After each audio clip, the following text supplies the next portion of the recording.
Salam, xoş gördük əziz dostlar.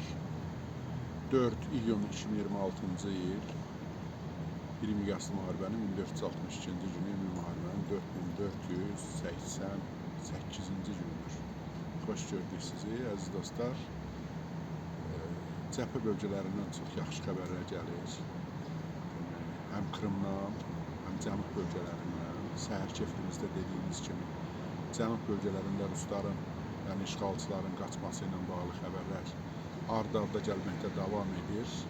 Amma biz sizlə rəsmi kanal olduğumuz üçün təbii ki, baş qərargahın təsdiqini gözləməliyik və azad edilən ərazilərin kilometrajını, yəni sahəsini də inşallah yəqin axşam, səhər bir sürgünə deyəcəyik sizə.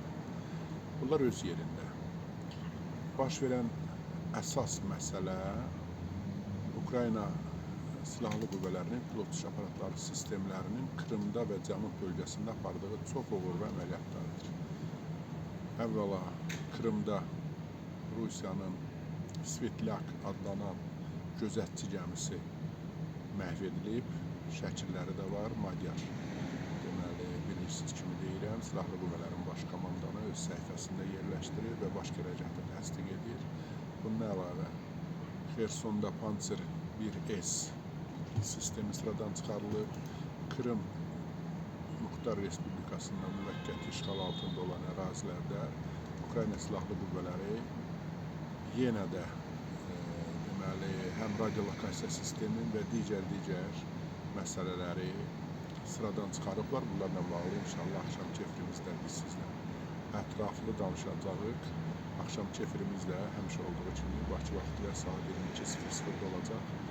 Bununla əlavə gələn xəbərlərin içərisində Böyük Britaniya, Almaniya Federativ Respublikası və Fransa Respublikası üçü öz aralarında danışıqlar aparıblar və əgər Rusiya-Ukrayna danışıqları olarsa Amerikasız, Ukrayna tərəfdən, yəni Avropa tərəfdən üçüncü tərəf olaraq danışıqlarda iştirak etmək istədiklərini bildiriblər. Bununla da bağlı gələn xəbərlərə görə Rusiya ilə ola bilsin məsləhətləşmələr aparılır. Çünki Rusiyanın doğrudan da bugün düşdüyü vəziyyətdən çıxış yolu üçün bu dəqiqə saman çöpündən də yapışacaq.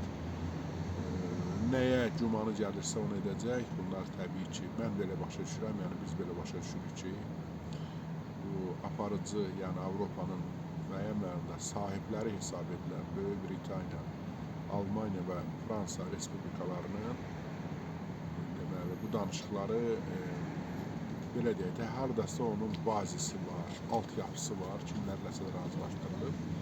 Ona görə ola bilər.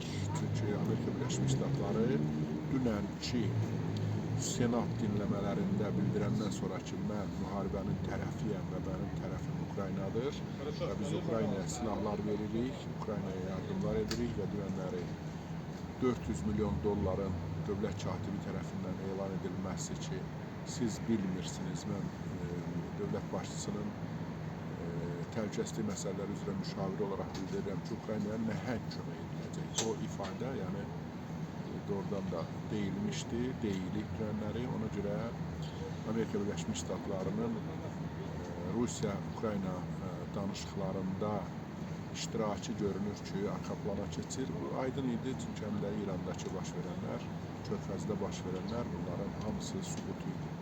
Beləliklə, hadisələr ona doğru gedir ki, yəni bunu da bilirsiniz, bugünkü səhər kefirimizdə də dedik, Moskvanın mərkəzi regionlarında, Avropa hissəsində yanacaq qıtlığı davam edir. Düzdür, hələ ki Moskvada və Peterdə 50 litrə qədər, amma gündə bir dəfə benzin almaq icazəsi var, amma getdikcə təbii ki, bu rəqəmlər düşəcək aşağı və bayaqları mən Facebook səhifəmdə də yazdım. Rusiyanın bəzi regionlarında, o cümlədən Krım Muxtar Respublikasında talon sisteminə, Sovet talon sisteminə, benzin talon sisteminə keçirməklə bağlı məlumatlar təsdiqini tapır. Və gələn bir məlumat da bundan ibarətdir ki, Rusiya hərbiçiləri elə Sovet vaxtında olduğu kimi hərbi texnikanın yanacağını yerli əhaliyə satmaqla məşğuldurlar. Bununla bağlı hətta yazılır və müəyyən məlumatlar da var ki, Rusiyanın hərbi polisi, hərbi prokurorluğu bu tipli güya cinayətlərin izinə düşüblər.